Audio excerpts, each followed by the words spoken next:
Settle into stillness. You do not need to agree with everything you hear. You do not need to remember every quote. You do not need to force understanding. Let the ideas pass through you as background architecture, like columns in an ancient hall, present, supportive, unmoving. Long before productivity systems, self-help books, or modern psychology, there were men who trained their minds for chaos. Not to escape life, but to endure it with clarity. They were not trying to feel good. They were trying to be unshakable. This philosophy came to be called Stoicism. But Stoicism was never meant to be motivational. It was meant to be stabilizing.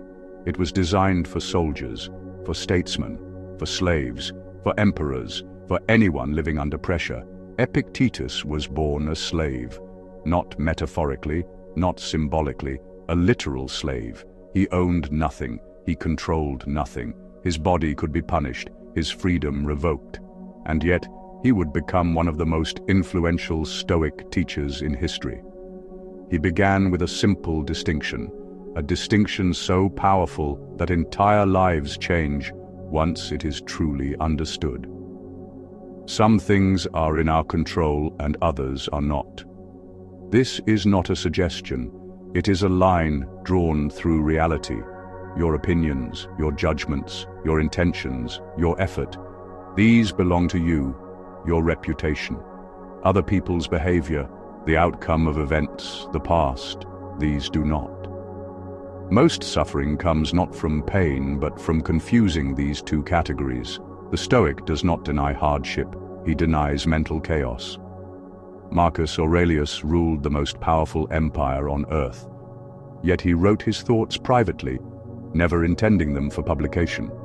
He was not performing wisdom, he was practicing it. Often his writing reads like a man calming himself down, reminding himself, correcting himself, grounding himself. You have power over your mind, not outside events. Realize this, and you will find strength. Marcus did not write this during peace. He wrote it during war, plague, betrayal, and exhaustion. Stoicism was not comfort, it was maintenance. Imagine Marcus Aurelius on campaign, cold, ill, sleeping in tents, letters arriving from Rome, political intrigue, rumors, plots. He could not control any of it directly. So he returned again and again to the only place he could rule absolutely, his own mind. Stoicism does not promise happiness, it promises clarity. And clarity is often quieter than happiness, less dramatic, but infinitely more reliable. Seneca, advisor to Emperor Nero, lived surrounded by wealth, danger, and constant political risk. He saw friends executed. He himself was eventually ordered to die. Yet he wrote calmly, "We suffer more often in imagination than in reality." This is not poetic, it is surgical. The Stoics observed something timeless. The mind rehearses pain long before pain arrives. Anxiety is future suffering. Regret is past suffering. Stoicism trains you to live where your feet are, for studying, for working, for thinking deeply. This matters, because distraction is not always external. Often it is internal noise. Stoicism is a method for quieting that noise. The Stoics believed in voluntary discomfort, not self-punishment, training, cold exposure, simple food, walking instead of riding. Why? Because when comfort becomes a requirement, resilience disappears. Seneca deliberately slept on the floor at times. He ate plain meals, then asked himself, "Is this what I feared?" This is not about suffering. It is about removing fear's leverage. When you realize you can endure less, you are no longer controlled by the threat of loss. Epictetus said, "Do not seek for things to happen the way you want them to. Rather, wish that what happens happen the way it happens, then you will be happy." This is not passivity, it is alignment with reality. A river does not argue with gravity, it flows. Stoicism teaches negative visualization. This sounds dark. It is not. It is clarifying. Imagine losing what you value, not to torture yourself, but to sharpen appreciation. Marcus Aurelius wrote, "Do not act as if you were going to live 10,000 years." This thought does not make life smaller, it makes it precise. The Stoics were deeply aware of time, not as urgency, but as finitude. They understood that attention is your most valuable resource, and where attention goes, the mind follows. To study well, to work deeply, to think clearly, you must reduce unnecessary emotional friction. Stoicism does this by asking one question repeatedly: is this within my control? If not, release it. Not angrily, not dramatically, just let it go. There is a reason Stoicism appeals to warriors, Roman generals, samurai thinkers, modern soldiers. Because under pressure, complexity collapses. You need principles, not feelings. The samurai concept of fudoshin, the immovable mind, mirrors Stoic discipline. The mind that does not cling, does not panic, does not chase, it simply responds. Marcus Aurelius wrote, "Be like the rock that the waves keep crashing over. It stands unmoved, and the raging of the sea still falls around it." This is not emotional numbness, it is emotional order. Stoicism does not ask you to suppress emotion, it asks you to question it. Is this anger useful? Is this fear accurate? Is this desire necessary? Often the answer is no. Epictetus warned, "It is not things themselves that disturb us, but our opinions about them." Change the opinion, and the disturbance dissolves. As you study, notice frustration. Do not fight it. Observe it. Ask, what judgment am I making right now? You may find the judgment is unnecessary. The Stoics believed in duty, not as burden, as meaning. Marcus Aurelius returned to this idea constantly. At dawn, when you have trouble getting out of bed, tell yourself, "I have to go to work as a human being." Not ambition, not passion, responsibility. There's a quiet dignity in doing what must be done, without complaint, without drama, just execution.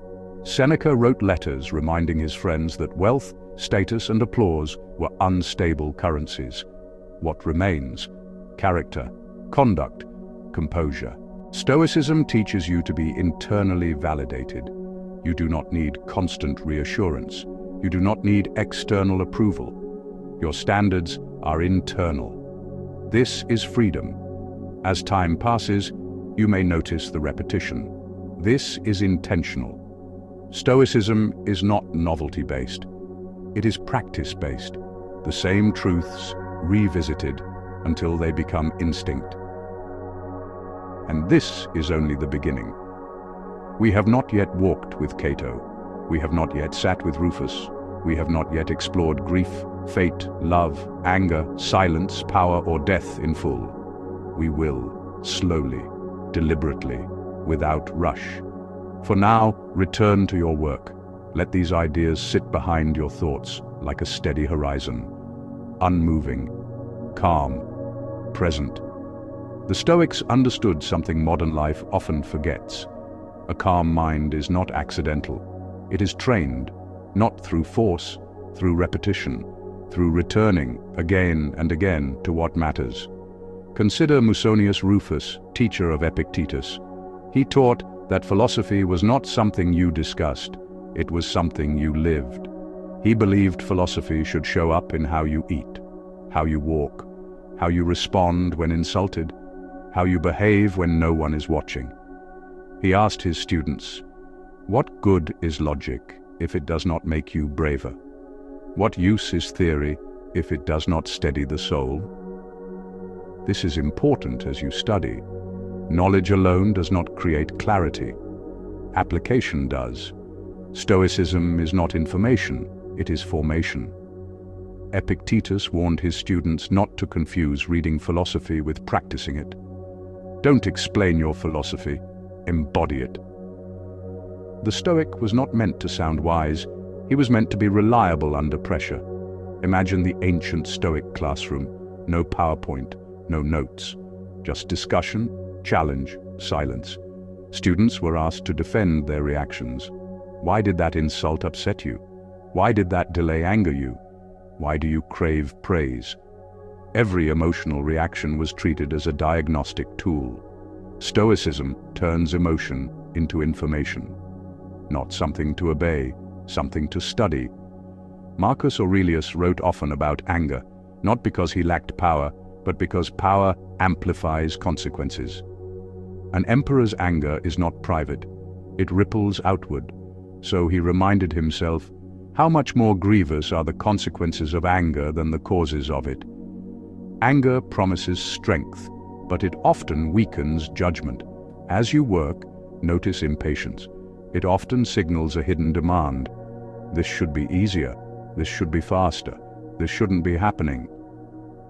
Stoicism gently dissolves those demands. Reality owes us nothing. The Stoics believed in cosmic order, not in a mystical sense, but in acceptance of causality. Things unfold according to forces larger than you. Resisting that truth creates friction. Accepting it creates flow. This does not mean resignation. It means right effort. Act fully where you can act. Release attachment where you cannot. Seneca wrote about wealth often, not because he loved it, but because he saw its danger. He observed how easily comfort turns into dependency. It is not the man who has too little, but the man who craves more that is poor. Craving is mental noise. The contentment you seek is mental quiet. The Stoics practiced voluntary simplicity not to reject pleasure, but to avoid enslavement to it. When you know you can function without excess, your mind relaxes. Fear loosens its grip. This is why Stoicism pairs so well with study. It removes unnecessary emotional expenditure. You stop fighting the moment. You stop resenting effort. You simply do the work in front of you. Marcus Aurelius reminded himself repeatedly, concentrate every minute like a Roman, like a man, on doing what's in front of you with precise and genuine seriousness.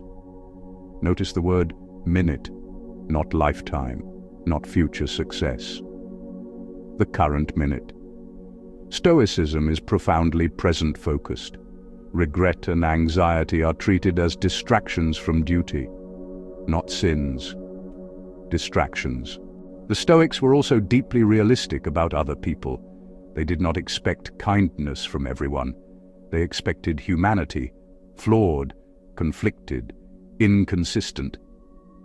Marcus wrote, when someone does wrong, say to yourself, it seemed right to him. This dissolves resentment. You no longer personalize behavior that was never about you. Stoicism removes the illusion that people should behave differently. They behave according to their nature, understanding, and limitations. Your task is not to fix them. Your task is to respond well. This is mental economy. Why spend energy resenting what you cannot control? Cato the Younger embodied this principle in action. He stood against corruption not with rage, but with consistency. He did not argue endlessly. He lived visibly. Integrity as protest.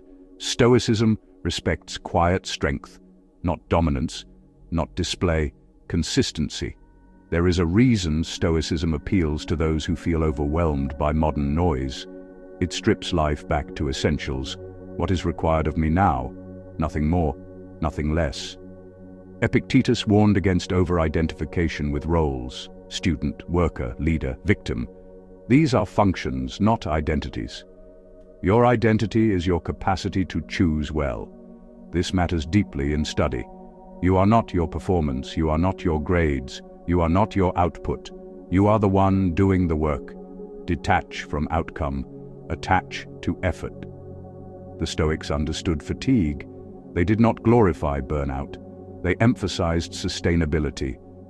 Marcus wrote about pacing himself, about rest, about balance, not indulgence, maintenance. Even the mind requires intervals of stillness, not stimulation, stillness. This is why Stoicism pairs naturally with silence, with walking, with simple routines. Seneca described time as the most precious resource and the most poorly defended. People are frugal in guarding their personal property, but when it comes to squandering time, they are most wasteful of the one thing in which it is right to be stingy. Attention is life. Where it goes, you follow. Stoicism trains attention, not through force, through clarity. If something is not worth your attention, it is not worth your distress. As you continue studying, working, thinking, let these ideas act as background gravity, pulling you gently back to center. Again and again and again. We have not yet spoken fully about fate, about love, about grief, about death, about legacy. We will, slowly, without drama, as the Stoics would have wanted. Remain where you are. Continue what you are doing. Let the philosophy do its quiet work in the background. The Stoics understood something that modern people often forget. The mind becomes what it repeatedly dwells upon. Marcus Aurelius wrote this to himself, not as poetry, but as a warning. The soul becomes dyed with the color of its thoughts. He was reminding himself that thought is not harmless, it is formative. Every repeated judgment leaves a residue. Over time, that residue becomes character. This is why the Stoics treated attention as sacred. Where you place your focus, you place your life. Epictetus warned his students that most suffering is not caused by events, but by the careless admission of impressions into the mind. Be careful what you allow into your head, he taught, because once an idea settles there, it begins shaping how you interpret everything else. In the ancient world, this was not abstract philosophy. Marcus Aurelius was surrounded by death.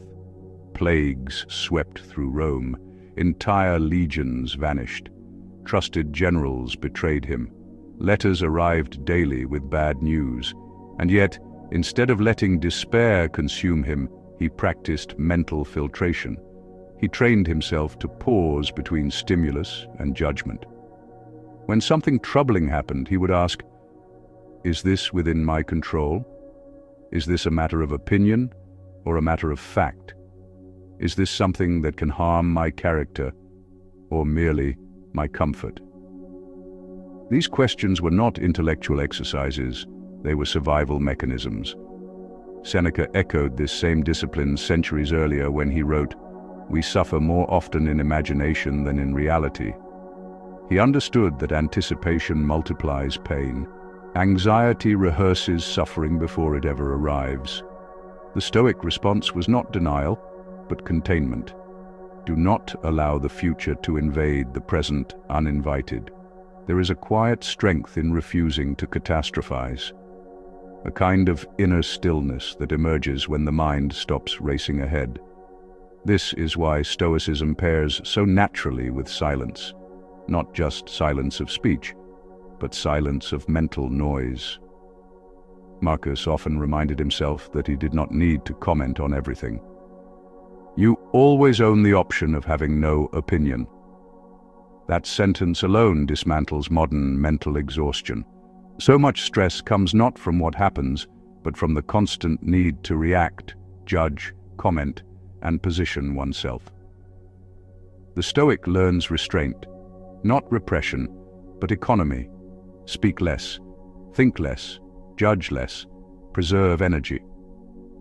This idea appears again in the teachings of Epictetus, who warned that the person who talks excessively about philosophy often understands it the least. True mastery is quiet. It does not announce itself. It shows itself in behavior under pressure. The Stoics were deeply suspicious of emotional impulsivity, not because emotions were evil, but because they were powerful. And anything powerful, if left undisciplined, becomes dangerous. No man is free who is not master of himself, Epictetus wrote. Self-mastery was freedom. Emotional chaos was slavery. Marcus Aurelius applied this principle ruthlessly to himself. When anger arose, he reminded himself that the person who offended him was acting according to their own nature and conditioning. To rage against that was to rage against reality. When you wake up in the morning, tell yourself, the people I deal with today will be meddling, ungrateful, arrogant, dishonest, jealous, and surly. This was not pessimism. It was preparation. Expectation management is emotional armor.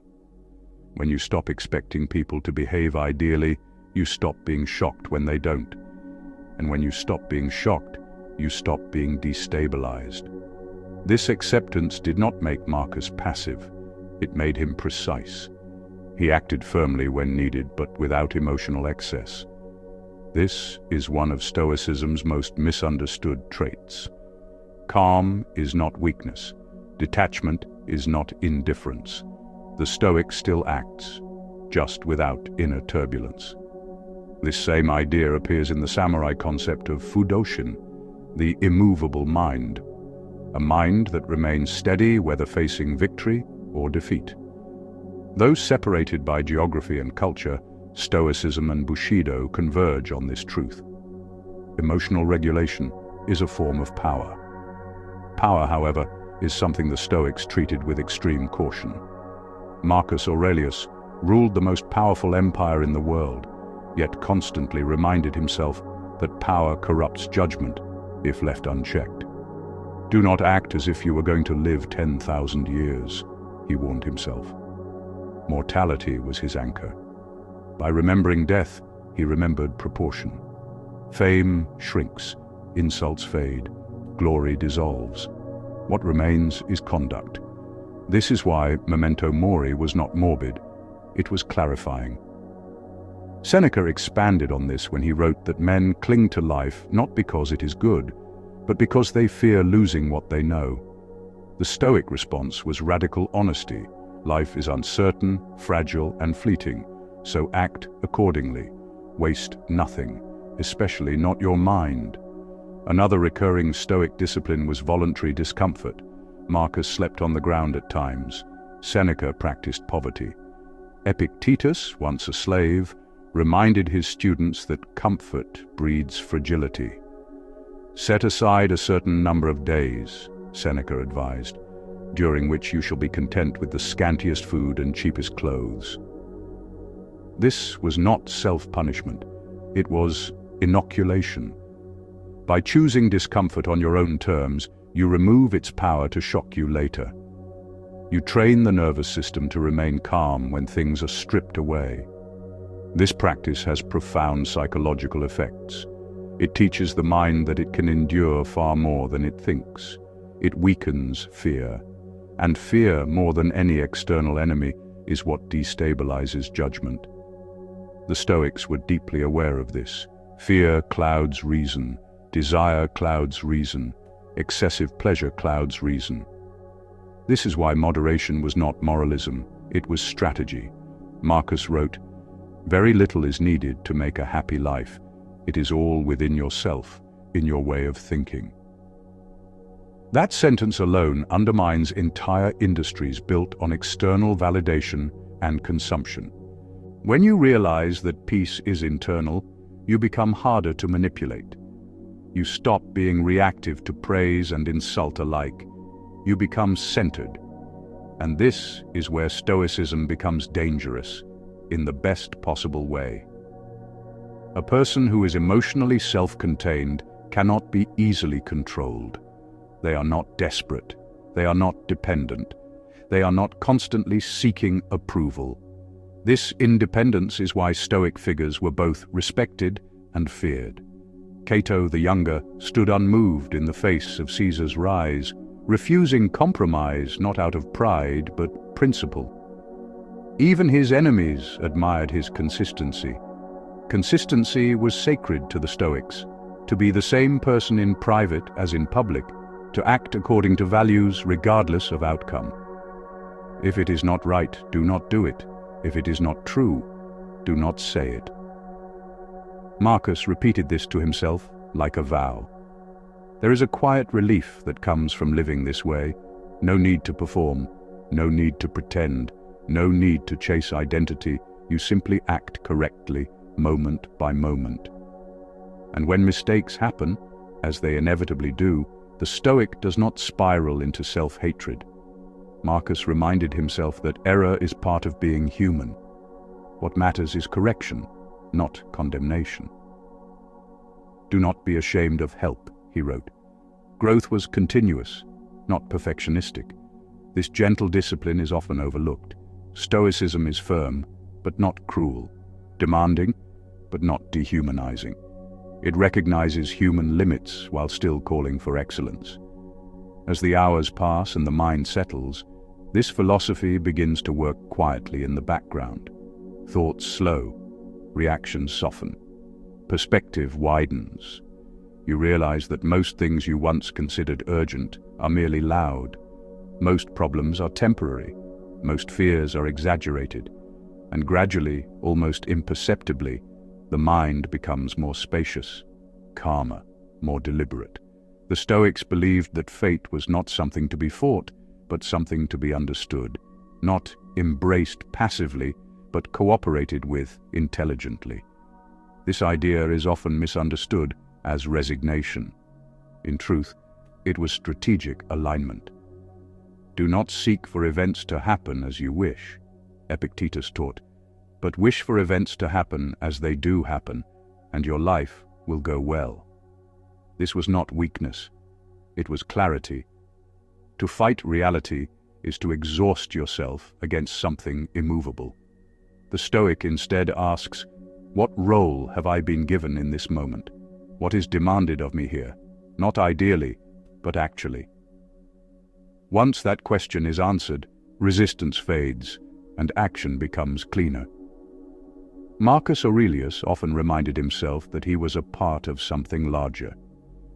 Whatever happens to you has been waiting to happen since the beginning of time. This thought did not make him fatalistic. It made him composed. If events are woven into a greater order, then panic is unnecessary. What matters is how you meet what arrives. This mindset becomes especially important in times of loss. The Stoics did not deny grief. They experienced it fully. Seneca wept when his friends died. Marcus mourned the deaths of several of his children, but they did not allow grief to turn into self-destruction. "Do not say of anything, 'I have lost it,'" Epictetus said, "but I have returned it." Everything borrowed must be returned. This was not cold philosophy, it was emotional hygiene. Attachment becomes suffering when it forgets impermanence. Marcus wrote privately about holding his children while remembering they were mortal, not to harden his heart, but to soften his expectations. Love deeply, but without illusion. Cherish fully, without clinging. This balance, love without possession, is one of the Stoics' most profound teachings. It echoes again in Zen thought and in the samurai understanding of mono no aware, the awareness of impermanence and the gentle sadness that accompanies it. When you accept that nothing lasts, you stop demanding permanence from fragile things. The Stoics trained this acceptance daily. One of their most powerful practices was evening reflection. At night, Marcus would review his conduct. Not harshly, not indulgently, but honestly. What did I do well today? Where did I fall short? Where did emotion override reason? Seneca described this practice as standing before one's own tribunal. "When the light has been removed and my wife has fallen silent," he wrote, "I examine my entire day and go back over what I have done and said." This habit builds self-awareness without self-loathing. It teaches accountability without despair. Over time, it refines behavior the way water smooths stone, slowly, consistently, without force. This is why Stoicism works so well as an ambient philosophy. It is not meant to be consumed in bursts of intensity, but absorbed gradually. Its power lies in repetition, in quiet reminders, in steady orientation. Another key Stoic insight was their understanding of anger. Anger to the Stoics was not strength, it was a failure of judgment. Seneca wrote an entire treatise on it, calling anger a form of temporary madness. Anger, if not restrained, is frequently more hurtful to us than the injury that provokes it. Marcus agreed. He reminded himself that anger often arises from unmet expectations. You expected fairness. You expected competence. You expected gratitude. Reality failed to comply. The Stoic solution was not suppression, but adjustment. Adjust expectations downward, not out of cynicism, but realism. When expectations align with reality, anger loses its fuel. This principle applies equally to envy. Envy assumes a false scoreboard. It imagines life as a competition where others' success diminishes your own. Marcus dismissed this entirely. Do not waste the remainder of your life in thoughts about others, he warned himself. Comparison is a thief of attention. It drags the mind outward, away from what is actually within reach. The Stoic, instead, narrows focus. What is required of me, here, now? This focus was especially important for leadership. Marcus did not rule through charisma or intimidation. He ruled through consistency, through fairness, through restraint. He knew that power amplifies character. If your inner life is disordered, power will not fix it, it will expose it. This is why he feared moral decay more than external enemies. The happiness of your life depends upon the quality of your thoughts. A corrupted mind leads to corrupted decisions. Stoicism therefore treated inner discipline as the foundation of outer order. You cannot govern others if you cannot govern yourself. You cannot command respect if you choose to chase approval. You cannot lead calmly if you are internally chaotic. This mirrors again the samurai ideal of rei, composure and respect under pressure. The warrior who panics is dangerous to allies and useless in battle. The leader who loses emotional control spreads instability. The Stoics also understood silence as a form of strength, not awkward silence, but chosen silence, the kind that refuses to argue unnecessarily, the kind that observes before responding. It is better to trip with the feet than with the tongue, Zeno warned. Marcus practiced this restraint daily. He reminded himself not to interrupt, not to dominate conversation, not to display intellect for vanity's sake. Wisdom, to him, did not need an audience. This restraint creates psychological gravity. People lean in. They sense depth. Silence becomes a signal of self-control. As the mind settles further, another Stoic truth emerges. Most distress comes from resistance to uncertainty. We want guarantees. We want clarity. We want outcomes. The Stoics accepted uncertainty as the default condition of life. If you are distressed by anything external, Marcus wrote, the pain is not due to the thing itself but to your estimate of it. Uncertainty only hurts when you demand certainty. This acceptance produces resilience. You stop clinging to fixed narratives. You adapt. You respond. You remain flexible without becoming unprincipled.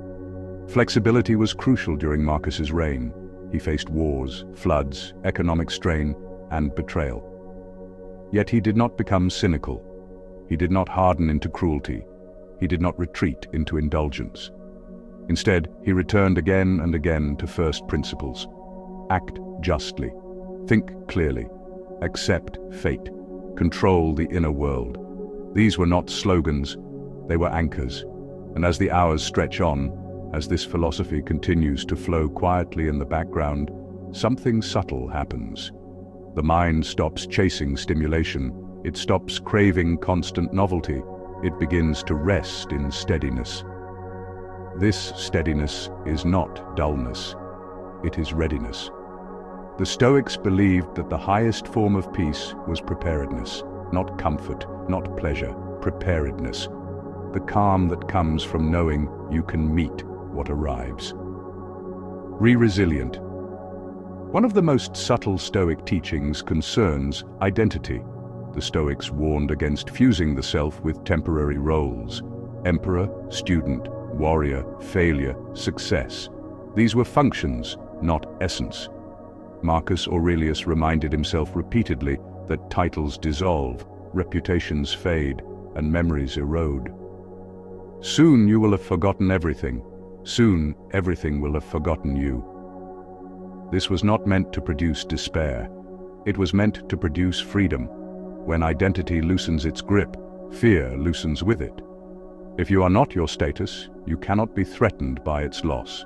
If you are not your reputation, you do not need to defend it constantly. You act more cleanly when ego is no longer on guard. This idea appears again in Buddhist thought, in Zen's emphasis on non-attachment to the self, and in the samurai's cultivation of mushin, no mind.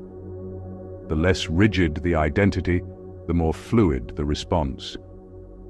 Stoicism trains this fluidity. The Stoics also spent time reflecting on simplicity. Not poverty, not denial, simplicity. Seneca warned that excess complicates life unnecessarily. The more you need, the more fragile you become.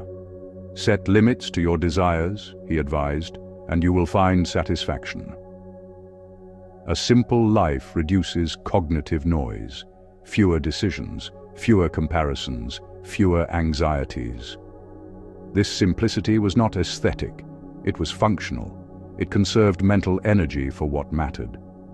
Marcus practiced this even as emperor. He ate simply, dressed plainly, slept on a hard bed while on campaign. These were not displays. They were reminders. I do not require much to function well. This mindset is stabilizing. When comfort is optional rather than essential, stress loses leverage. The Stoics were also deeply aware of habit. They understood that character is not formed in dramatic moments, but in repeated small actions. Marcus wrote about shaping the soul the way a sculptor shapes stone, chip by chip. Because a thing seems difficult for you, do not think it impossible. This applies equally to mental discipline. Calm is trained, patience is trained, focus is trained. Stoicism was never about sudden enlightenment, it was about accumulation. One good decision, then another, then another. Over time, a pattern forms. Another Stoic concern was speech. They believed speech revealed the inner state. Excessive talking often masked insecurity. Complaining revealed entitlement. Gossip revealed restlessness. Epictetus advised restraint. Speak only when necessary. Speak truthfully. Speak with intention. Marcus reminded himself not to waste words on blame or excuse. Silence, he believed, preserved clarity. This silence was not withdrawal, it was discernment. In modern psychology, this aligns with the idea that verbalization amplifies emotion. The Stoics intuited this long ago. The less you narrate your distress, the faster it passes. The Stoics also examined hope carefully. Hope can motivate, but it can also delay action. When hope becomes a substitute for effort, it weakens character. Seneca warned against living in anticipation rather than execution. Cease to hope, and you will cease to fear. This did not mean nihilism. It meant grounding yourself in the present, rather than outsourcing peace to the future. Do the work now. Endure the moment now. Rest in what is already sufficient. Stoicism also addressed control versus influence. This distinction was central. You control your judgments, you influence outcomes.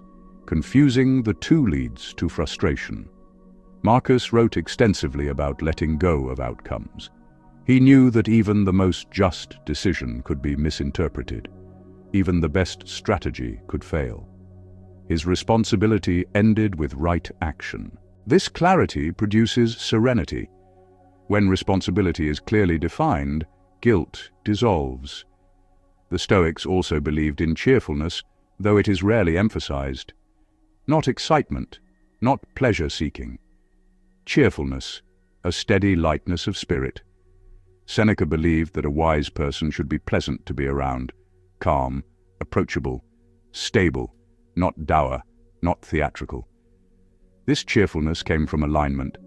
When inner and outer actions match, tension fades. Another overlooked Stoic theme is gratitude. Marcus practiced gratitude not through lists, but through perspective. He reminded himself what could have been worse, and often was, for others. This was not comparative suffering. It was humility. The Stoics believed gratitude sharpened awareness. When you stop demanding more, you notice what already exists. As the minutes pass, something important happens. The philosophy stops feeling like instruction. It becomes atmosphere. This is how Stoicism works best, not as rules, not as slogans, as background orientation. Like gravity, the Stoics believed that inner order creates outer order. When the mind is settled, decisions improve. When decisions improve, life stabilizes. When life stabilizes, stress diminishes. This is not control, it is alignment. Marcus Aurelius ended many of his reflections with reminders of humility. He warned himself not to grow proud of restraint, not to admire his own discipline. Pride, he knew, erodes the very virtues it celebrates. Be tolerant with others and strict with yourself. This balance prevents both arrogance and resentment. As you continue listening, studying, thinking, notice the absence of urgency. Notice the lack of demand. Notice how nothing is being sold. Stoicism does not promise transformation. It offers orientation. And orientation, sustained long enough, reshapes everything. The Stoics were deeply aware of discipline, not as rigidity, but as freedom. Marcus Aurelius understood that self-discipline was not an exercise in suffering. It was the key to maintaining the sovereignty of the mind. When external events are uncontrollable, discipline is the lever that allows the inner world to remain stable. You have power over your mind, not outside events. Realize this, and you will find strength. This realization is deceptively simple, but its effect is profound. A disciplined mind cannot be provoked by circumstance. It remains intact while chaos rages. This is why the Stoics practiced repeated small disciplines daily, waking early, writing reflections, choosing simple meals, walking intentionally, exercising restraint in conversation. Each small act reinforced the internal architecture of the soul. Marcus Aurelius applied this rigor even in the smallest matters.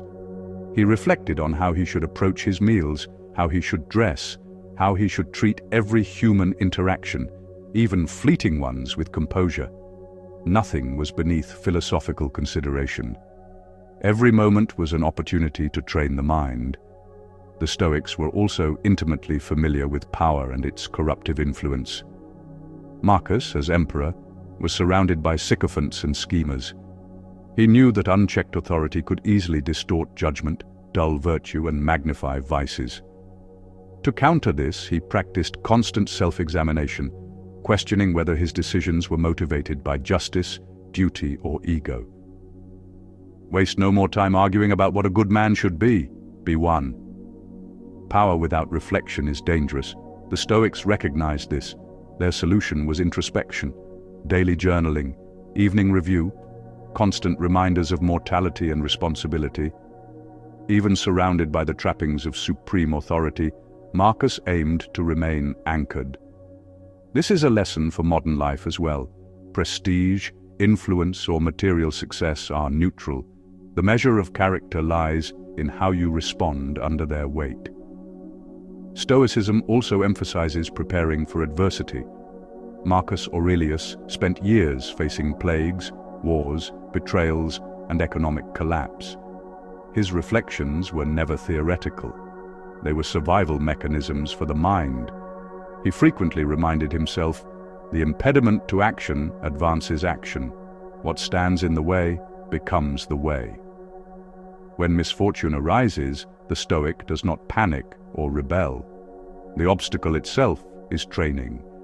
Each setback is a mirror, revealing weaknesses, habits, and attachments. Where modern psychology might call these stress tests, the Stoics called them opportunities. They sharpen judgment, fortify patience, and reveal the contours of character. This mindset is critical to mental endurance. If you train your mind to see difficulty as feedback rather than punishment, emotional turbulence diminishes. The unexpected becomes less threatening, and the soul remains steady. The Stoics were also masters of detachment without apathy. Marcus Aurelius often wrote about events beyond his control, the whims of the Senate, the behavior of soldiers, the rise and fall of allies. He did not ignore these realities, he did not disengage, but he detached his emotional investment from outcomes. If it is not right, do not do it. If it is not true, do not say it. This detachment is subtle. It is not indifference, it is clarity. By focusing only on what one can govern, the mind, judgment, effort, the Stoic frees energy otherwise wasted on frustration, resentment, or obsession. Compare this to modern dark psychology. Many manipulators prey on attachment, your attachment to recognition, to outcomes, to people's opinions. Detachment protects you. By valuing only what you can control, external manipulations lose their leverage. Silence and observation were another pillar of Stoic strategy. Marcus often reminded himself, "Be like the cliff against which the waves continually break, but it stands firm and tames the fury of the water around it." The Stoics observed the world like the cliff. They did not react impulsively. They allowed events to wash over them. They measured before responding. This is the principle behind emotional intelligence. Pause, observe, choose response. Epictetus also stressed the importance of internal dialogue. Before speaking, act or judge, interrogate the impulse. Ask, is this necessary? Is this just? Is this within my control? This repeated self-questioning was mental hygiene. Modern life rarely allows for it, yet the Stoics thrived on such reflection. Another recurring theme is grief and impermanence. Marcus Aurelius lost many children and loved ones. Instead of succumbing to despair, he reflected on the nature of life itself. Consider that before long you will be nobody and nowhere, nor will anything which you now behold exist, nor one of those who are now alive. This is not nihilism, it is a call to presence. It frees one from clinging to transient pleasures, positions, or relationships. Acceptance of impermanence allows you to love fully without desperation, act decisively without fear, and endure loss without collapse. In modern psychological terms, Stoicism trains emotional resilience. By habituating the mind to the inevitability of change, grief becomes a manageable force rather than an overwhelming one. The Stoics also wrote about anger and insult with great precision. Marcus reminded himself, "When you wake up in the morning, tell yourself, I will encounter meddling, ungrateful, arrogant, dishonest, jealous, surly people. None of them can harm me, for they are acting according to their nature." Anger is often the weapon of those who fail to understand this principle. Modern dark psychology exploits anger to manipulate and divide.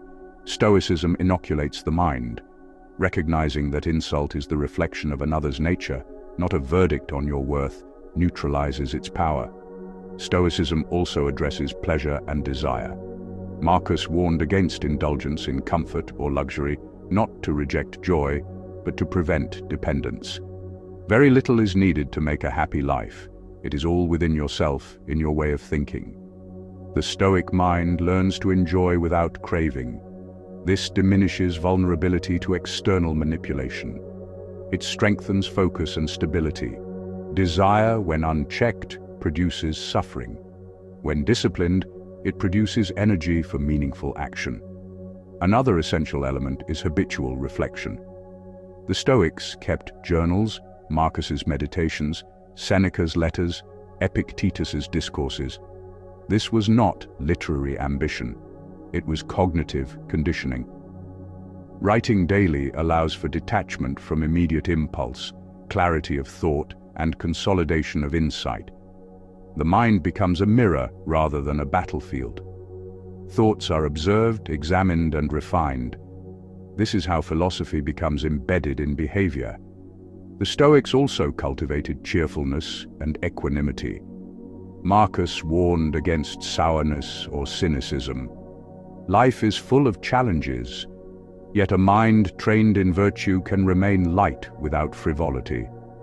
When you arise in the morning, think of what a precious privilege it is to be alive, to breathe, to think, to enjoy, to love.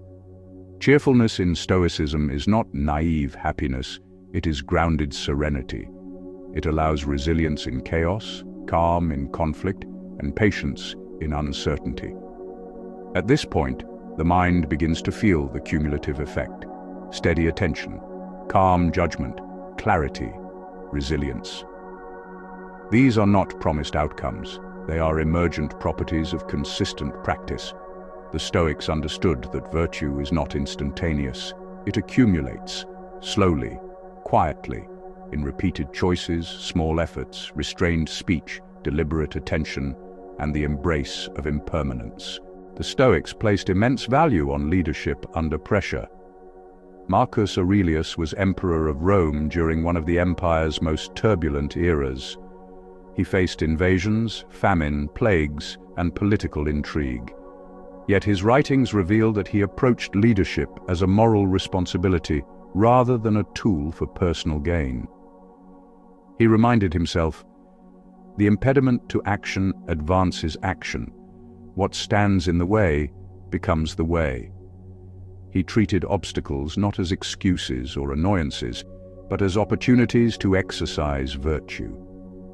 This is an essential Stoic principle. Adversity is the forge of character. When you are under pressure, your true self is revealed. How you respond, whether with calm, reason, patience, or integrity, is the measure of your philosophy and practice. Modern psychology shows that leaders who remain composed under stress are not just more effective, they also inspire stability in others. Dark psychology exploits chaos, emotional reactions, and impulsivity. The Stoic leader neutralizes these tactics by first mastering the inner world. This is why Marcus's stability under threat made him formidable, not through intimidation, but through presence. Courage is another recurring theme in Stoicism. Marcus Aurelius repeatedly reminds himself that fear is a choice. Do every act of your life as if it were your last. This is not dramatization. It is training the mind to face reality without denial.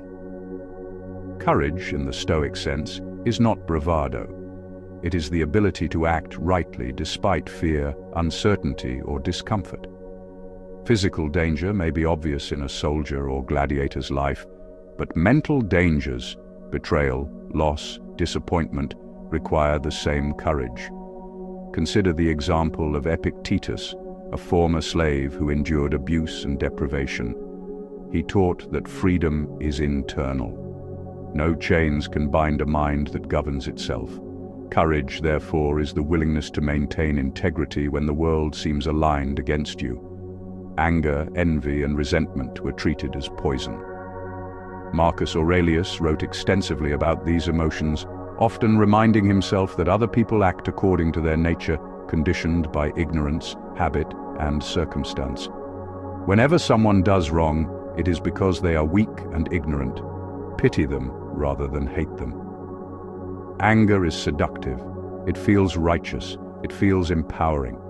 But it clouds judgment, erodes patience, and destabilizes the mind. Recognizing the human limitations in others transforms irritation into understanding. In modern terms, dark psychology thrives on triggering reactive anger. Stoicism inoculates against this, teaching that the power lies not in venting, but in restraint. Envy and resentment follow a similar pattern. When you measure your life against others, the mind becomes restless and dissatisfied. The Stoics repeatedly reminded themselves to focus inward, on the development of virtue rather than outward, on superficial comparison. Wealth, status, and fame were also constantly evaluated. Marcus Aurelius had access to limitless resources, yet he wrote often about the dangers of attachment to external goods. Do not hanker after what you have not. Instead, fix your attentions on the finest and best that you have, and imagine how much you would long for these if they weren't in your possession. This mindset produces satisfaction. It trains the mind to extract contentment from what is real rather than desired.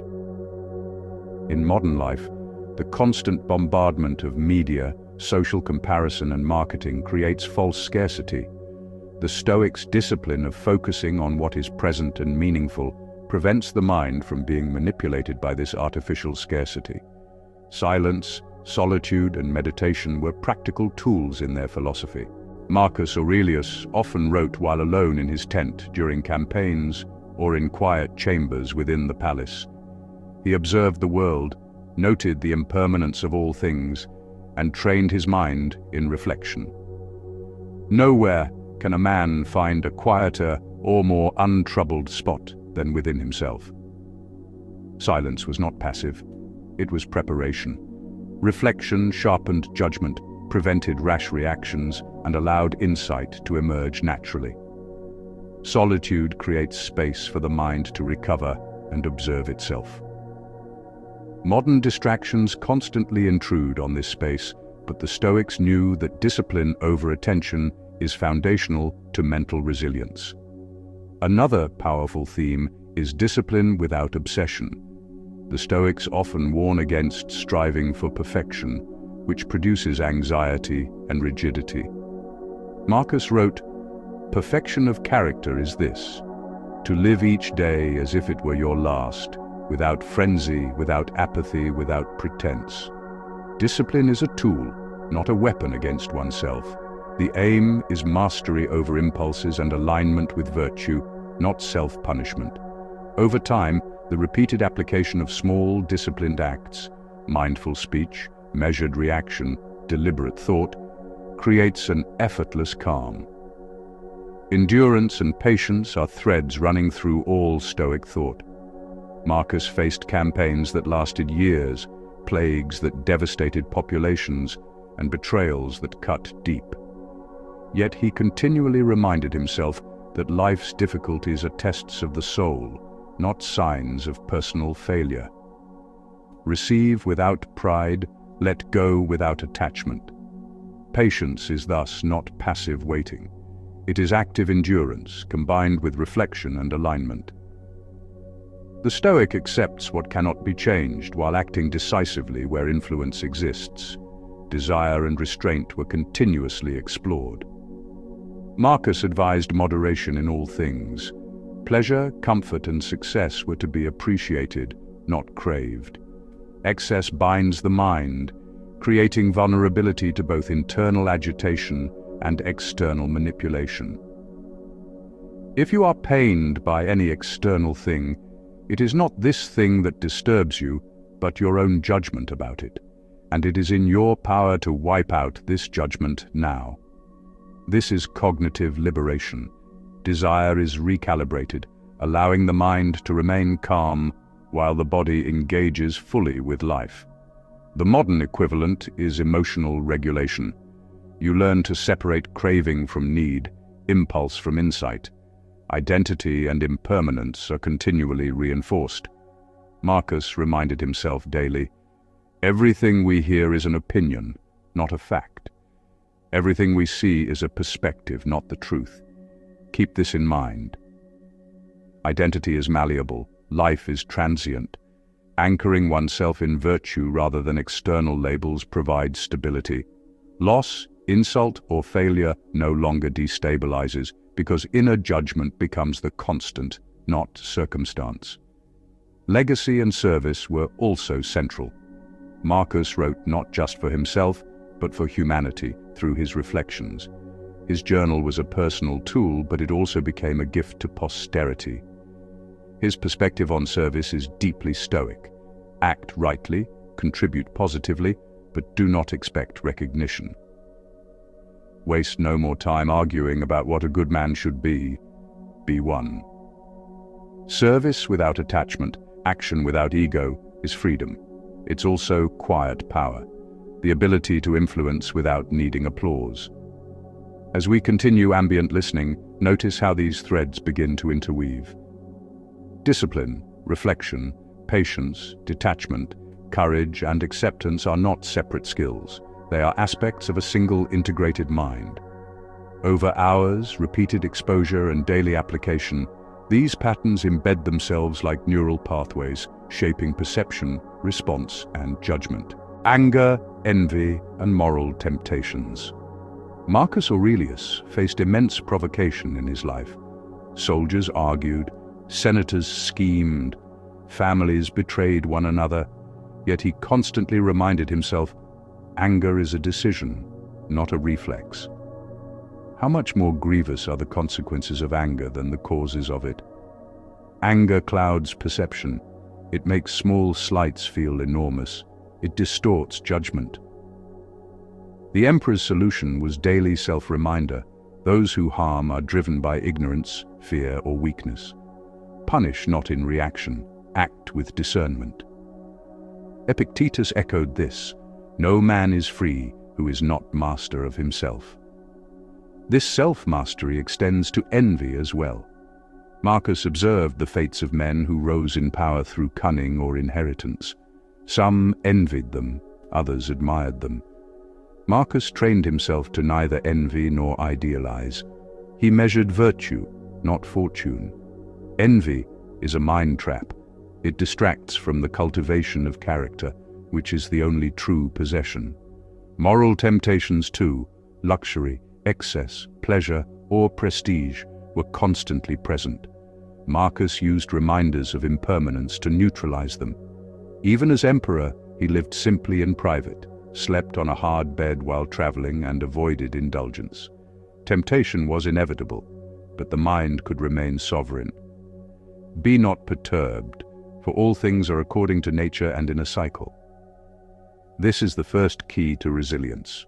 Control desire, observe emotion, and never surrender judgment to external enticement. Presence and living in the moment. The Stoics emphasized that life can only be lived in the present. Past regrets and future anxieties are mental constructs. Marcus frequently reminded himself, confine yourself to the present. He reflected on moments as they occurred, fully aware of mortality and impermanence. In battle, in the Senate, in reflection, he asked, what is required here now? What can I control here now? Seneca described a young man distracted by wealth and reputation, constantly anxious, constantly chasing. Marcus contrasted this by examining his own engagements, whether a military decision, a philosophical reflection, or a personal conversation. All required total attention in the present moment.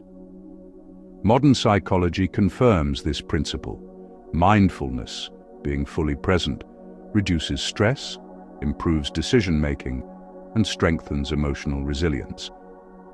The Stoics intuitively practiced it centuries earlier, using attention as a tool to sharpen judgment and reduce mental noise. Fate versus free will Stoics are often misunderstood as fatalists. They were not. They believed in a deterministic universe. Fate governs what happens, but free will governs response. Marcus wrote, "The universe is change. Our life is what our thoughts make it. You cannot control events, plagues, wars, betrayals, but you can control judgment, intention, and action. This distinction is liberating. External misfortune may arrive, but inner freedom remains inviolable." Historical example. During the Marcomannic Wars, Marcus faced armies invading Roman territories. He could not prevent the conflict entirely, yet he could govern strategy, conduct, and response. His reflections reveal that he measured success not by victory alone, but by his own steadfastness, fairness, and composure. Stoicism and samurai training. Bushido. The Stoic ethos parallels the samurai tradition of Bushido. Courage, honor, discipline, detachment, and preparation for death. Both philosophies teach mastery of self before mastery of circumstance. Samurai practiced constant awareness of mortality, repetitive training, and strict codes of behavior, mirroring the Stoic habits of journaling, evening reflection, and deliberate engagement with life. Both emphasize calm composure under stress, detachment from external rewards, and the cultivation of virtue as the ultimate aim. The samurai who panicked or acted impulsively endangered both themselves and their allies. Likewise, Marcus Aurelius trained his mind to remain steady, so that in moments of crisis, political or military, he could act effectively without emotional compromise. Emotional sovereignty under social pressure. The Stoics placed enormous emphasis on independence from social validation. Marcus reminded himself, "If it is not right, do not do it. If it is not true, do not say it." Social pressure is a form of subtle coercion. Friends, family, colleagues, even strangers attempt to influence thought and action. The Stoic observes, evaluates, and acts according to principle. This is emotional sovereignty. Historical accounts show that Marcus often faced political pressure from the Senate to act in ways that were expedient rather than just. He refused, maintaining integrity even when unpopular. This example illustrates that the Stoic mind prioritizes internal judgment over external opinion, a lesson profoundly relevant in today's hyper-connected, reputation-driven world. Handling grief, loss, and betrayal. Marcus lost children, friends, and advisors. Personal betrayal was common, yet his writings reveal profound techniques for navigating emotional pain. He would remind himself, "Loss is natural. Attachment makes it painful. Let go, and you are free." Stoicism teaches that grief is an opportunity for reflection, not indulgence. One does not deny sadness, but one frames it in context. Seneca observed that many suffer not from loss itself, but from their clinging. By practicing detachment, grief becomes manageable, sorrow transformative. This perspective intersects with modern cognitive behavioral therapy, reframing events, reducing catastrophic thinking, and focusing on what remains within one's control. Stoicism provides not only mental clarity, but also emotional resilience. Discipline as liberation. Discipline is central to Stoic philosophy. Marcus maintained strict routines, exercise, reflection, reading, governance, writing, regardless of circumstance. The discipline was not imposed externally, it was internally motivated. No man is free who is not master of himself. Discipline prevents impulsivity, strengthens focus, and stabilizes emotion. This internal stability is the foundation of all Stoic practice. The mind trained in discipline becomes resistant to manipulation, resilient under stress, and aligned with virtue. The quiet joy of acceptance. Acceptance is not passive resignation. It is a profound awareness of reality as it is. Marcus wrote, "Accept whatever comes to you woven in the pattern of your destiny, for what could more aptly fit your needs." Acceptance reduces friction between expectation and reality. It frees energy to act where influence is real, to respond with intelligence rather than reaction, and to experience life fully without resistance. Marcus wrote not for fame, not for lecture, not for immediate reward. His meditations were a lifelong project of refining character. Small daily choices compounded over decades into profound insight. Waste no more time arguing what a good man should be. Be one. This principle emphasizes the power of consistency. Stoicism is ambient. It does not demand dramatic acts. It thrives in repeated, humble application. Each reflection, each restrained reaction, each deliberate choice builds a subtle strength that, over years, becomes unshakable. At this point, the ambient practice of listening allows the mind to internalize these concepts.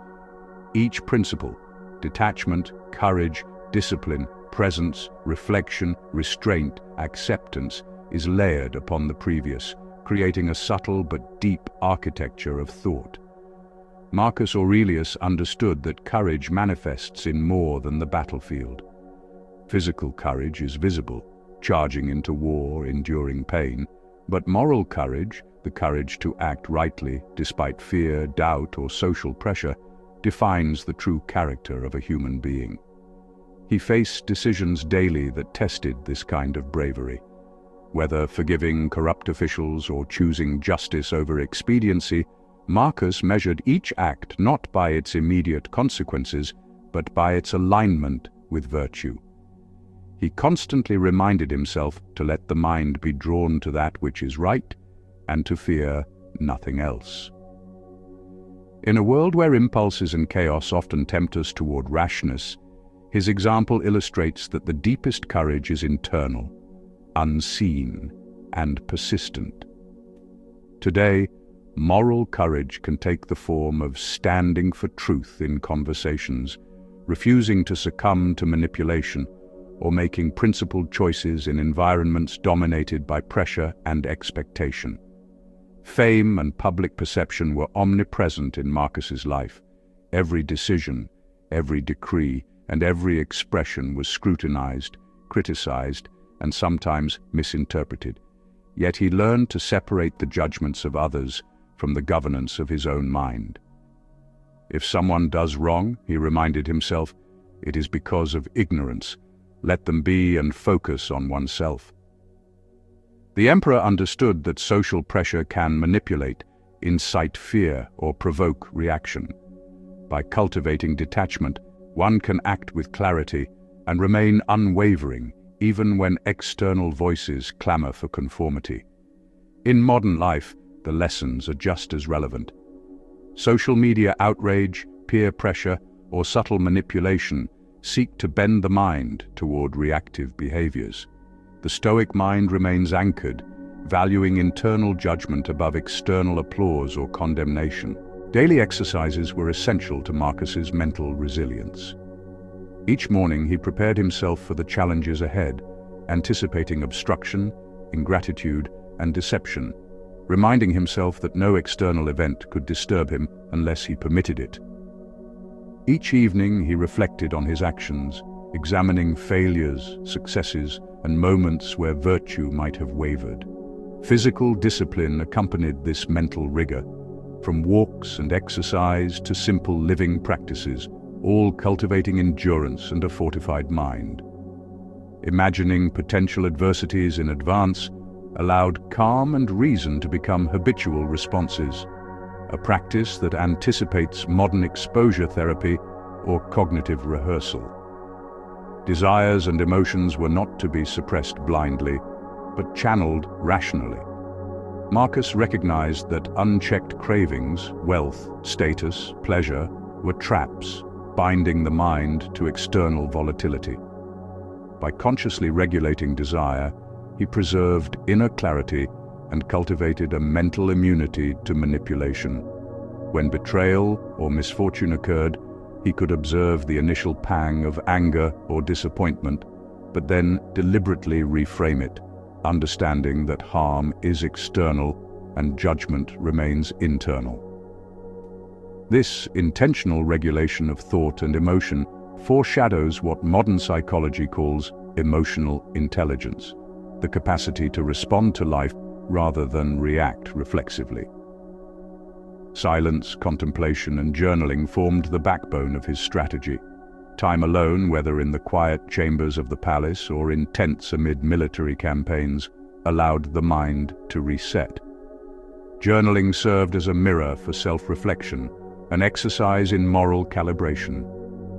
Nowhere can a man find a quieter or more untroubled spot than within himself, he observed. and in solitude he examined errors, rehearsed decisions, and refined judgment. These were not idle practices, they were deliberate cultivation of a mind capable of withstanding chaos. Modern environments rarely afford such calm, yet the Stoics demonstrate that even small, repeated acts of reflection yield profound resilience over time. Leadership, for Marcus, was inseparable from virtue. He understood that influence derives from example, not coercion. Every action, every choice, set a tone for those around him. Be tolerant with others and strict with yourself, he reminded himself. And by maintaining this standard, he taught without preaching. Historical accounts reveal that generals, advisors, and family members all observed his composure and integrity, learning from his example that true authority is rooted in self-mastery. Today, leaders who emulate this approach influence through consistency, discipline, and silent authority, rather than through charisma or intimidation. Solitude also provided space for mental recovery. Amid endless public demands and constant decision-making, Marcus sought quiet reflection, where he could confront imperfections, refine insight, and observe the workings of his own mind. "Withdraw into yourself," he wrote, "and sculpt the mind with the same care a sculptor shapes marble." Solitude allowed emotional turbulence to settle, enabling clear judgment and refined decision-making. In modern life, where distraction is constant, intentional solitude remains a powerful tool to regain mental clarity and restore resilience. Acceptance and endurance were fundamental principles. Marcus endured plague, warfare, and betrayal, reminding himself that suffering is unavoidable, yet mental collapse is optional. Everything that happens, he noted, happens as it should, and careful observation reveals this truth. Acceptance is not passive resignation. It is the recognition of reality, coupled with deliberate action where influence is possible. Pain and difficulty become instruments of growth, shaping patience, fortitude, and composure. The accumulation of wisdom, slowly and quietly, was central to Marcus's life. Virtue is never instantaneous. It grows through repeated choices, reflection, measured speech, and deliberate action. "Waste no more time arguing what a good man should be," he instructed himself. "Be one." The Stoic mind builds gradually, like the layering of stone in a fortress, until stability, insight, and clarity become almost effortless. Contemplating mortality remained a constant guide. Marcus frequently reminded himself of the finite nature of life, observing that everything passes: moments, people, empires. This awareness sharpened attention, fostered presence, and prevented attachment to ephemeral status or pleasure. "Consider that you will be nobody and nowhere," he wrote, "and all things around you will pass." By embracing impermanence, the Stoic cultivates the freedom to act fully in the moment without clinging or desperation. The Stoic's understanding of desire, attachment, and emotional regulation parallels the Bushido code of the samurai. Courage, honor, discipline, and readiness for death mirror the Stoic commitment to virtue, detachment, and calm judgment. Both philosophies recognize that mastery of self precedes mastery of circumstance. The samurai who acts impulsively endangers himself and others. Marcus faced similar stakes daily, whether in the political arena, in military campaigns, or in the administration of the empire. He trained the mind to remain steady, so that in moments of crisis, action was deliberate, not reactive. Grief and loss were constant companions, yet Marcus reframed them as opportunities for reflection rather than surrender. Loss is natural, he noted, and attachment creates pain. By observing this, he transformed sorrow into insight and emotional resilience. Similarly, betrayal, insult, and failure became mirrors, revealing weaknesses to correct and patterns to refine. Modern psychology confirms that reframing adverse events reduces suffering and strengthens adaptive capacity. Yet Marcus's approach adds depth. He embedded this practice into daily life, repeated over decades, making resilience habitual. The quiet accumulation of wisdom, the patient layering of reflection, discipline, and moral attention forms the bedrock of the Stoic mind. Each measured response, each internal correction, each deliberate act compounds, creating a subtle strength that is unshakable. Even in the face of overwhelming challenges, Marcus's writings reveal a mind fortified, patient, and free. Each layer of insight on courage, detachment, presence, desire, mortality, and virtue intertwines with the others, creating an integrated architecture of thought, a mental fortress capable of withstanding external chaos and internal turbulence alike. As the hours of listening continue, the mind becomes attuned to these patterns. Discipline, reflection, courage, detachment, acceptance, presence, and composure are no longer abstract ideas. They emerge as ambient qualities, slowly embedding themselves in perception, reaction, and judgment. Life becomes a series of moments in which the Stoic can act with clarity, respond with virtue, and maintain calm amid uncertainty. And yet, there is more to explore. The intersection of Stoicism with modern emotional intelligence, the delicate management of social dynamics, the practice of silent observation, the harmonization of personal desire with rational action, and the subtle accumulation of virtue through decades of measured practice.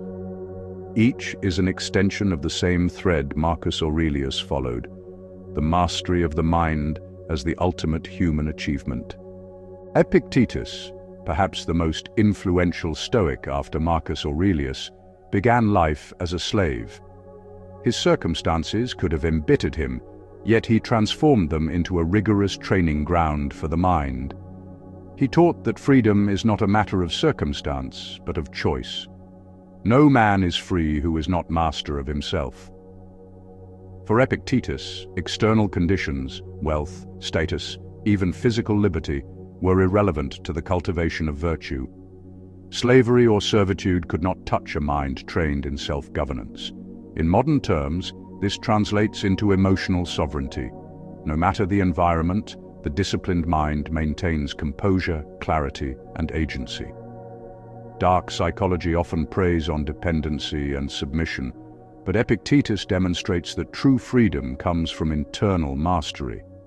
Musonius Rufus, a slightly less well-known Stoic teacher, focused on the practicality of Stoicism in everyday life. He emphasized simplicity, ethical labor, and moral consistency. Musonius believed that philosophy is not idle reflection, it is lived practice. He instructed his students to avoid luxury, cultivate resilience, and treat hardship as an opportunity to practice virtue. Philosophy is not a theory, but a way of life. He argued that even the smallest actions, how one speaks, how one eats, how one endures discomfort, reflect the state of the mind. Musonius provides a bridge between abstract Stoic ideas and real-life application. The daily grind, work challenges, interpersonal conflict, and the subtleties of personal discipline are all arenas for philosophical exercise. Seneca, perhaps more widely known today, approached Stoicism with a keen eye for mental clarity, literary reflection, and the art of temperance. While he was a statesman and advisor to Nero, his writings often reveal personal struggles with anger, fear, and desire. He recognized that wealth and power could corrupt if the mind surrendered to them, but he also offered techniques to navigate these challenges. We suffer more often in imagination than in reality. Seneca urged deliberate reflection. Envision the worst-case scenarios, examine fears, and anticipate suffering. By doing so, he argued, one neutralizes the power of fear and gains clarity in response. This is the essence of mental rehearsal, a practice mirrored in both modern resilience training and the methods Marcus Aurelius employed in preparation for crises. Heracles, a lesser-known Stoic philosopher, introduced a perspective on connectedness and social duty that is particularly poignant today. He emphasized the idea of the circle of concern, our closest relationships, extended community, and humanity as a whole. Moral responsibility grows outward, beginning with the self, but extending naturally to family, neighbors, and society. Extend your concern from yourself to others, as you would extend your care to your household. Heracles' vision teaches that Stoic virtue is relational, not purely internal. Emotional intelligence, empathy, and justice are not optional. They are integral to living in accordance with nature. In the modern world, this insight counters individualistic or manipulative tendencies, reminding us that character is expressed in action within the community. Chrysippus, often overlooked despite being one of the most prolific Stoics, expanded the philosophical underpinnings of logic, ethics, and determinism. He argued that understanding the nature of cause and effect, fate, and rational judgment is essential for tranquility. A person's character is their fate. By mastering reason, Chrysippus believed, one could navigate a world of inevitable events without disturbance. He illustrated through complex reasoning that external chaos is irrelevant if the mind remains aligned with virtue and rational thought. His legacy reminds us that Stoicism is not only emotional management, but also a rigorous system of logic and understanding. Musonius's emphasis on practical ethics, Seneca's reflection on fear and imagination, Epictetus's mastery of self, Heracles' relational philosophy, and Chrysippus's rational system all complement Marcus Aurelius's personal reflections. Together, they form a mosaic of Stoic wisdom, demonstrating that philosophy is both a mental discipline and a lived experience. Even lesser-known figures like Cleanthes, the successor to Zeno of Citium, contributed profoundly to Stoic thought. Cleanthes emphasized endurance, piety, and moral alignment with nature, often writing hymns and meditations to remind himself that life's challenges are opportunities for virtue. He observed that hardship is not punishment, but instruction. Lead me, Zeus, and thou, O destiny, wherever you have assigned me, I will follow without complaint. This hymn reveals an early practice of psychological resilience, acceptance of fate, alignment with natural law, and cultivation of inner composure. The mind trained in such practices develops a calmness that is impervious to manipulation, misfortune, or social turbulence. Modern applications abound. In moments of stress, frustration, or disappointment, we can recall the lessons of these Stoics. Whether it is Epictetus's focus on choice, Seneca's rehearsal of adversity, Musonius's integration of virtue into everyday life, Heracles' social ethics, or Cleanthes' acceptance of fate, each principle guides the mind toward calm, reasoned action. Dark psychology thrives in environments of reactivity, impulsivity, and fear. Stoic practice inoculates the mind against such exploitation.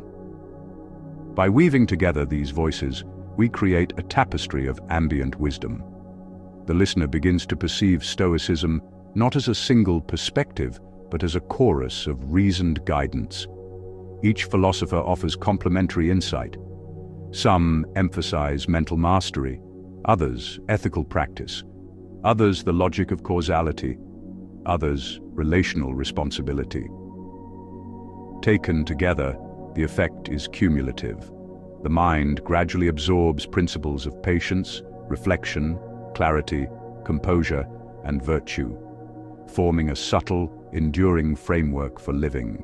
Zeno of Citium, the founder of Stoicism, began his philosophical life not in privilege, but in loss. Shipwrecked and stripped of his possessions, he arrived in Athens with nothing.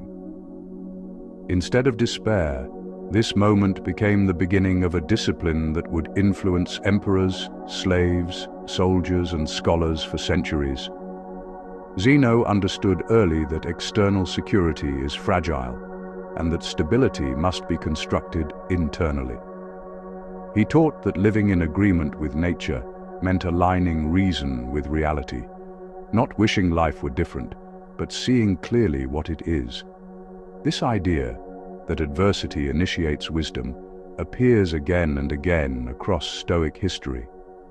Zeno's early poverty shaped his emphasis on simplicity, restraint, and independence from external comforts.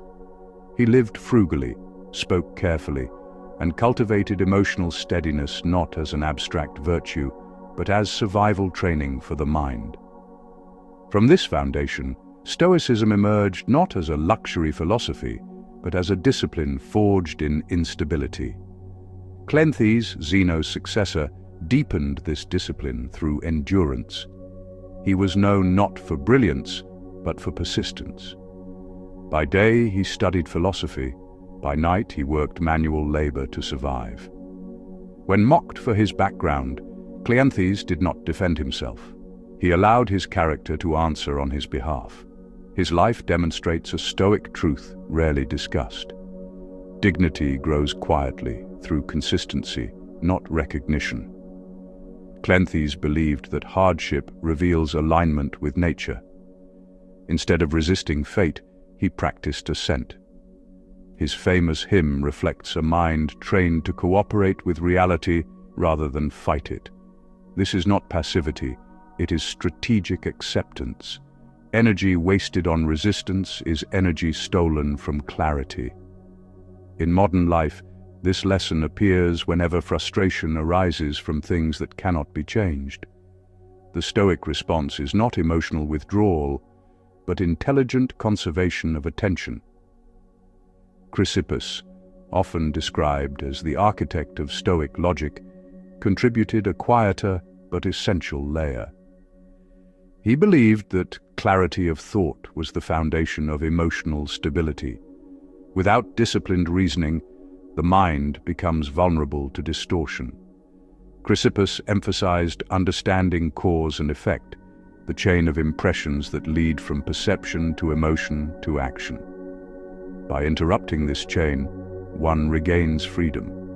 This insight becomes especially powerful when placed beside modern psychology. Cognitive distortions, rumination, and anxiety often arise not from events themselves, but from the stories the mind tells about them. Chrysippus's work suggests that by refining internal logic, emotional turbulence naturally subsides. The Stoics were not suppressing emotion, they were restructuring the architecture of thought. Another lesser-known figure, Aristo of Chios, rejected excessive theory in favor of moral clarity. He argued that distinguishing good from evil was enough. Everything else was distraction. While later Stoics refined the system, Aristo's minimalism reveals a core truth. Complexity often obscures wisdom. The mind, overloaded with explanations, loses sight of character. This resonates deeply with ambient Stoicism. When listening, studying, or reflecting, the goal is not intellectual accumulation but attunement. Wisdom settles when the mind slows. The Stoics understood this intuitively. They valued silence not as emptiness, but as fertile ground. Silence itself becomes a practice. Epictetus often advised restraint in speech, not to appear mysterious, but to preserve mental clarity. Words once spoken bind attention. Silence keeps the mind fluid. In environments of manipulation or emotional volatility, silence becomes a form of armor.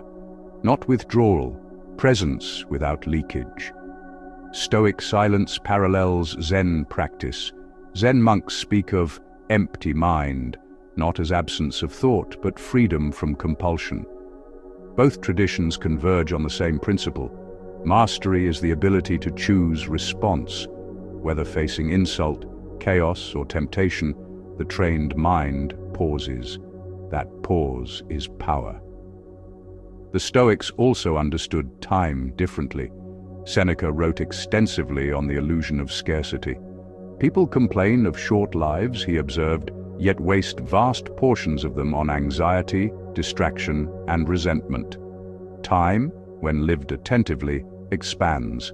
When lived reactively, it collapses. This awareness transforms study itself. Ambient Stoicism is not about memorizing quotes, it is about inhabiting a slower mental rhythm. As the hours pass, the listener gradually adopts Stoic tempo. Measured, deliberate, grounded. Thought becomes less frantic. Attention steadies. Another overlooked Stoic theme is gratitude, not as emotional exuberance but as sober recognition. Gratitude for breath, for function, for the simple fact of being alive today. Marcus touched on this, but Musonius emphasized it deeply. To complain unnecessarily, he argued, is to misunderstand nature. Life owes us nothing. Whatever we receive beyond survival is excess. This mindset dissolves entitlement. It strengthens resilience. When difficulty arises, the Stoic does not ask, "Why me?" but "What is being asked of me now?" This reframing is transformative. It converts adversity into instruction. Across cultures, warrior traditions echo this logic. Samurai philosophy, especially Bushido, valued composure over emotion, readiness over comfort. Like Stoics, samurai meditated on death, not to glorify it, but to neutralize fear. When fear dissolves, clarity emerges. Action becomes clean. The Stoics did not seek emotional numbness. They sought emotional proportion. Joy was permitted, but not clung to. Grief was allowed, but not indulged. Anger was observed, but not obeyed. This is emotional intelligence at its highest expression, feeling fully, choosing wisely. As this ambient reflection continues, layers accumulate. The listener is not instructed, they are conditioned gently through repetition and tone. The mind learns by exposure. Calm becomes familiar. Reason becomes default. And still, there is more to explore. Stoic views on friendship, on legacy, on power, on temptation, on solitude, on discipline, on aging, on failure, on forgiveness, on presence. Each subject opens into another corridor of reflection, another quiet room in the architecture of wisdom. We can continue expanding indefinitely, deepening the stillness, widening the lens, and layering insight upon insight, until Stoicism becomes not something you listen to, but something your mind begins to do on its own. Power has always been one of the greatest tests of the human mind. The Stoics understood this deeply, not as a theoretical danger, but as a lived reality. Seneca, who lived close to the center of Roman power, watched intelligent men decay under its influence. He observed how authority inflates the ego, how comfort weakens judgment, and how praise corrodes self-honesty. Power does not create flaws, he believed. It reveals them.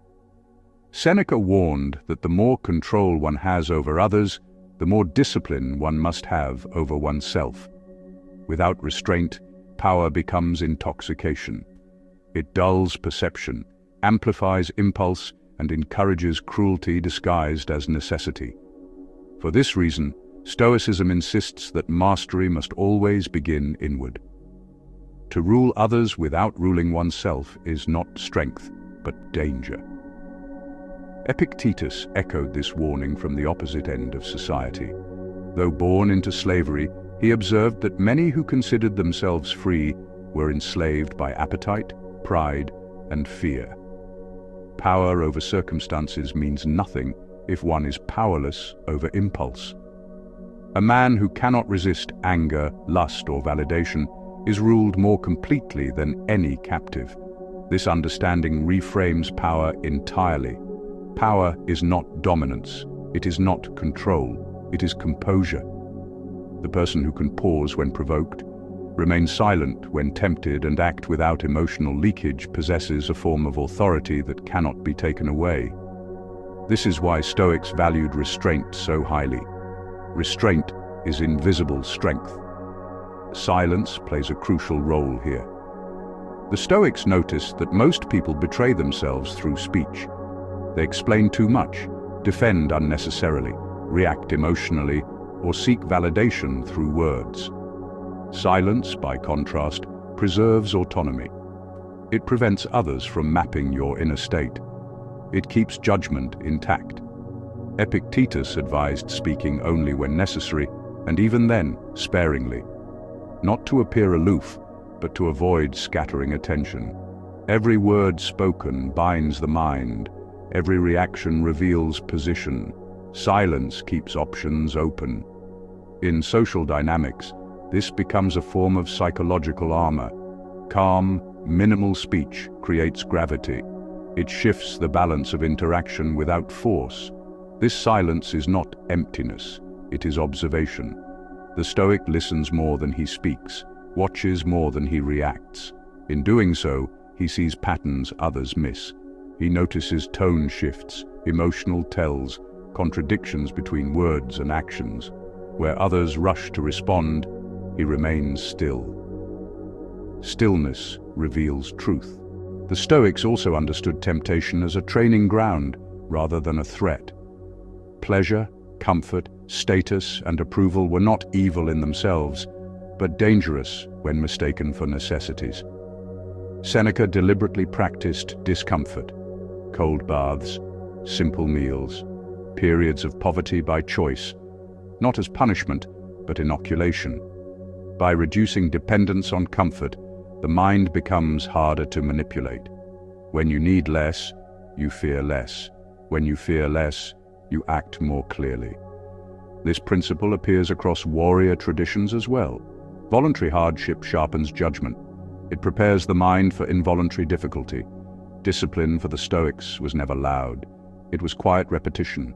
Wake, reflect, act, review. Again, day after day. Not chasing motivation, not dramatizing effort. Just steady alignment with principle. Over time, this creates a mind that does not need constant stimulation. Focus becomes natural. Calm becomes default. Cleanthes embodied this perfectly. He did not argue philosophy endlessly. He lived it. His discipline was so consistent that criticism eventually dissolved. Character answered where words did not. This is one of Stoicism's most powerful lessons. Time exposes truth. Performative strength fades. Quiet consistency endures. Another dimension often overlooked is Stoic forgiveness, not as moral superiority, but as strategic clarity. Marcus Aurelius frequently reminded himself that people act from ignorance. To hate them is to misunderstand reality. Resentment binds the mind to what cannot be changed. Forgiveness releases attention back to what can be governed. This does not mean tolerating abuse or injustice. It means refusing to poison the mind with unnecessary hostility. The Stoic draws boundaries calmly, without hatred. This emotional economy preserves energy. It prevents bitterness from becoming identity. As the hours pass and these ideas repeat gently, something subtle happens. The listener stops searching for insight and begins absorbing rhythm. The mind slows, thoughts space out, reactions soften. Stoicism ceases to feel like philosophy and starts to feel like posture, an internal stance toward reality. This is the essence of ambient Stoicism. It is not instruction, it is conditioning. The steady exposure to reasoned calm reshapes perception. Stress loses urgency. Problems appear smaller. Choices become clearer. And still, the work continues. There is the Stoic relationship with aging, with physical decline, with changing identity. There is the Stoic approach to failure, not as self-judgment, but as information. There is the Stoic view of success, not as arrival, but responsibility. Each subject opens into deeper water. The Stoics never promised happiness as excitement. They offered tranquility, a stable center, a mind that does not fracture under pressure. In a world of noise, outrage, and manipulation, this becomes a rare and formidable advantage. So the listening continues. Thought slows further. Words become markers, not commands. And somewhere beneath conscious effort, the mind begins to organize itself toward clarity, restraint, and quiet strength. Failure, for the Stoics, was never an identity. It was information. Seneca wrote that no man is more unhappy than one who never faces adversity, because he has never been permitted to prove himself. Failure, when viewed through reason, strips away illusion. It shows where judgment was flawed, where desire overreached, where preparation was insufficient. It is not an indictment of worth, but a refinement of perception. Marcus Aurelius failed often. Campaigns were prolonged, plagues ravaged the empire, trusted men betrayed him. Yet nowhere in his writings does he collapse into self-pity. Instead, he asks quieter questions. What was within my control? What was not? What remains to be done now? This orientation keeps the mind forward-facing. The Stoic does not rehearse regret endlessly. He extracts the lesson and returns to alignment. This approach stands in contrast to modern thinking, where failure is often dramatized or internalized. The Stoic response is almost unemotional, but not cold. It is precise. Precision reduces suffering. When the mind stops arguing with reality, energy returns. Aging was another subject the Stoics confronted without illusion. Seneca wrote extensively on the passage of time, reminding himself that decline is not injustice, it is nature. The body weakens, the senses dull, roles change. What matters is not youth preserved, but dignity maintained. The Stoic prepares for aging by detaching identity from appearance, strength, or productivity. Character outlives capacity. This prepares the mind for loss of status as well. Power fades, recognition fades, relevance fades. The Stoic anticipates this calmly. He does not build his sense of self on applause, he builds it on conduct. That is why Stoicism appeals across eras. It does not depend on circumstance. Another quiet Stoic discipline is patience, not passive waiting, but measured endurance. Epictetus taught that impatience reveals misplaced expectations. When we demand that reality move faster than it can, frustration arises. When we accept the pace of things, the mind settles. Patience becomes strength because it preserves judgment. This patience extends to people. Marcus reminded himself repeatedly that others act according to their understanding. Expecting wisdom from the untrained mind is like expecting sight from the blind. This does not excuse harm, but it removes surprise. When surprise disappears, anger weakens. Stoicism also addresses anxiety, though it never used the word. Anxiety to the Stoics was the product of imagination outrunning reason, fear of future events that have not occurred. Seneca advised reducing life to the present moment again and again. The future, he noted, is uncertain, but the present is manageable. Attention, when anchored, dissolves unnecessary fear. This is why Stoics valued routine. Repetition calms the mind.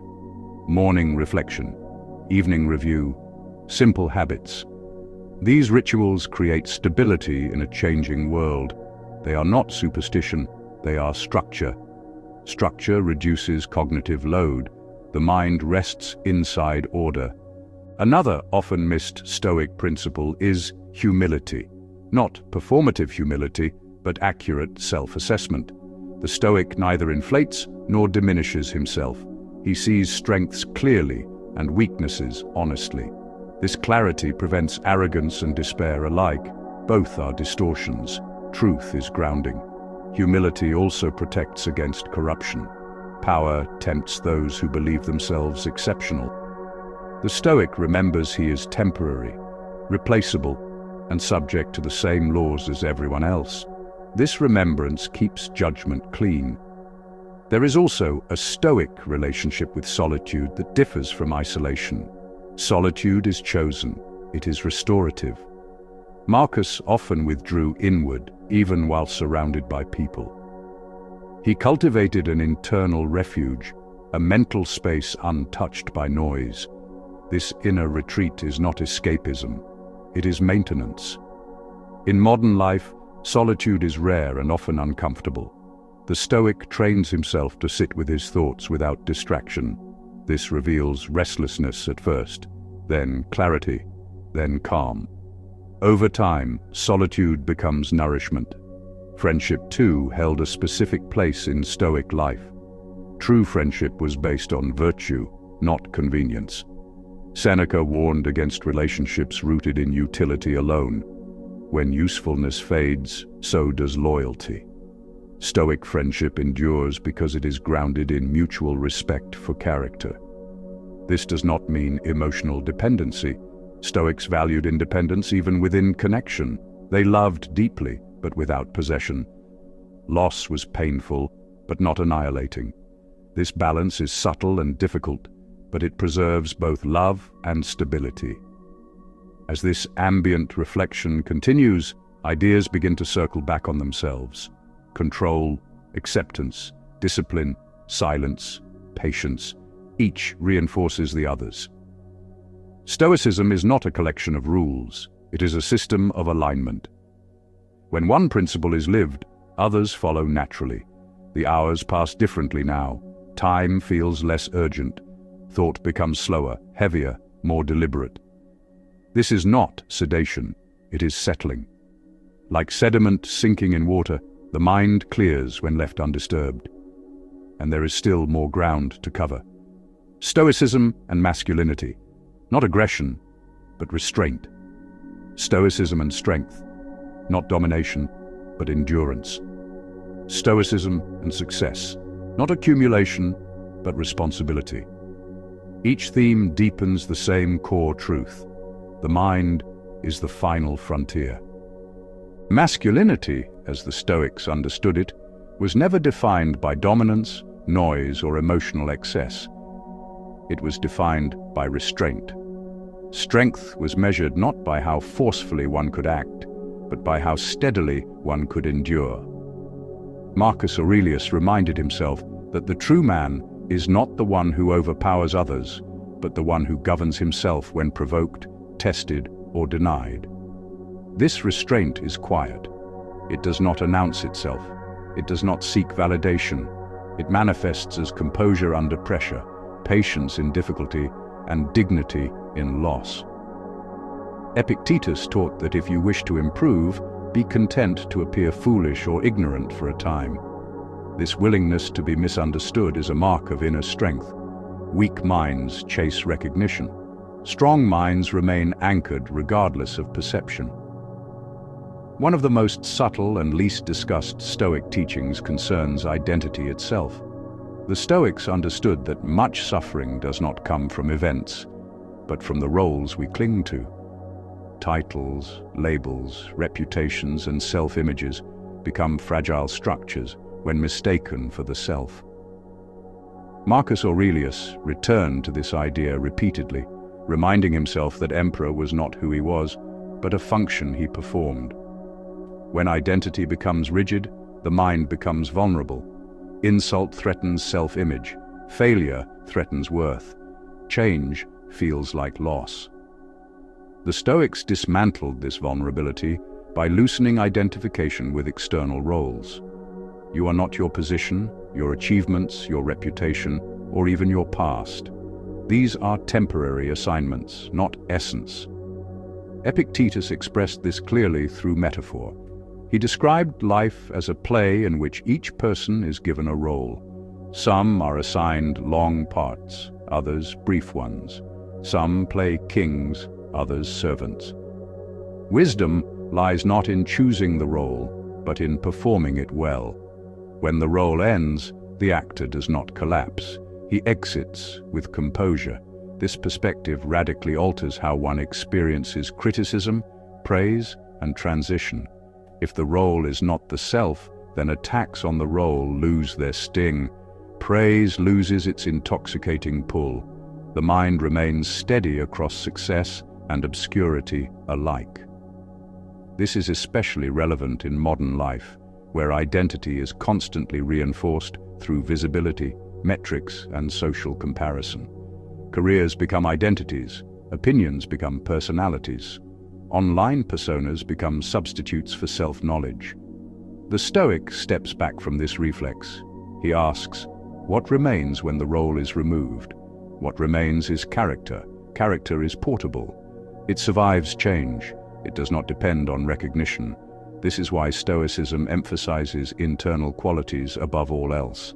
Virtue travels, reputation does not. Status fades, conduct endures. The Stoics also warned against identifying with emotion. Saying I am angry rather than I feel anger subtly binds the self to a passing state. Marcus trained himself to observe emotions as movements, not definitions.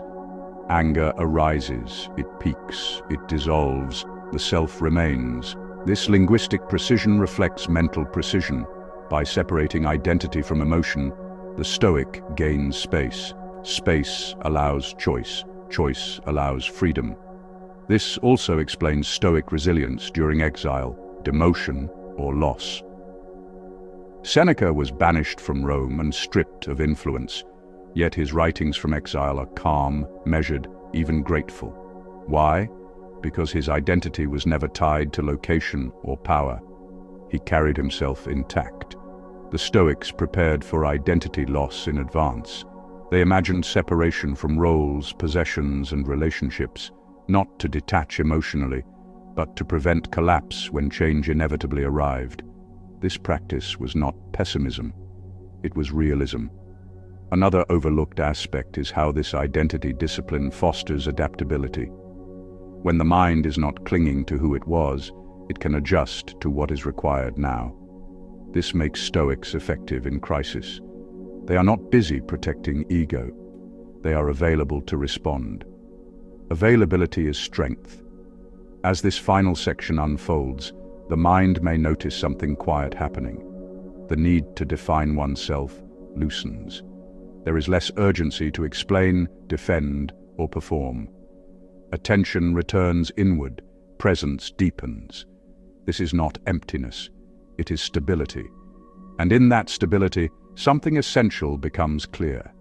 Life does not require a fixed identity to be meaningful. It requires alignment. Alignment between reason and action, between perception and reality, between effort and acceptance. The Stoics did not seek to be special. They sought to be steady. In a world obsessed with identity, that steadiness becomes rare and quietly powerful. So as the final moments of this long reflection settle, allow identity to soften. Let roles rest. Let the mind exist without definition for a moment. Nothing needs to be proven. Nothing needs to be added. Only attention remains. And attention guided by reason is enough. The Stoics also recognized that anger masquerades as strength, but is in fact fragility. Anger reveals attachment to ego, to expectation, to outcome. When anger controls action, reason retreats. Marcus warned himself repeatedly not to be dragged by passion, not to become like those who harm others out of ignorance. Calm, he believed, was not softness, but clarity. True strength, then, is the capacity to remain rational when emotion surges. This applies equally to fear, desire, pride, and resentment. The Stoic does not eliminate emotion, he integrates it. Emotion becomes information, not command. This integration is the foundation of emotional intelligence long before the term existed. Success, too, was viewed differently by the Stoics. Success was not accumulation, but responsibility. Power was not privilege, but burden. Seneca observed that many reach positions they are unprepared to hold and are undone not by opposition, but by indulgence. The Stoic prepares for success the same way he prepares for hardship, by reducing dependence on external reward. This is why Stoicism remains relevant in every era. Circumstances change. Human psychology does not. Desire, fear, ego, and insecurity persist. The Stoic disciplines address these constants directly, without illusion. They do not promise ease, they promise clarity. As the listening continues, the mind begins to recognize patterns. External events lose their ability to shock. Internal reactions become slower, more deliberate. The gap between stimulus and response widens. In that gap, freedom emerges. This is not dramatic, it is subtle. And because it is subtle, it lasts. The Stoics never sought to escape the world. They sought to meet it prepared. They trained for chaos the way others train for sport, through repetition, reflection, and restraint. Over time, the mind becomes reliable, trustworthy, calm. Eventually, philosophy dissolves into habit. Reflection becomes instinct. Judgment sharpens quietly. Life feels no less challenging, but it feels navigable. You are no longer at the mercy of impulse or circumstance. You are present. And presence, the Stoics believed, is enough.